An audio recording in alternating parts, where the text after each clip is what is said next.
Ils n'en sont pas à leur première manifestation sur le sujet et certains ne cachent pas leur exaspération.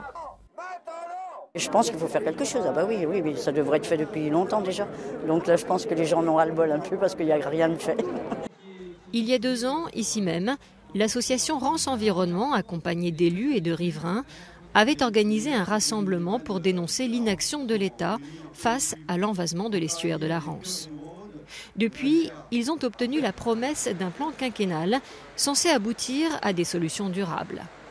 Le souci, c'est que pour l'instant, les travaux attendus n'ont toujours pas commencé. Pourtant, la situation devient critique. Elle devient plus que critique, tout simplement parce qu'on a évidemment des effets écologiques majeurs. Des espèces ont purement et simplement disparu, comme tous les poissons plats par exemple, mais on a aussi des impacts sur les oiseaux nicheurs. Au-delà de ces impacts écologiques, on a également des impacts économiques. On évoquait tout à l'heure le passage des bateaux vers le port de Dinan.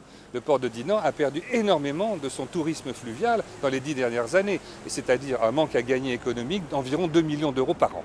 Aujourd'hui, le problème, c'est de savoir qui va payer la facture. Une facture qui s'élève à plus de 9 millions d'euros. Collectivités locales, État, EDF, la part de chacun n'est pas encore déterminée.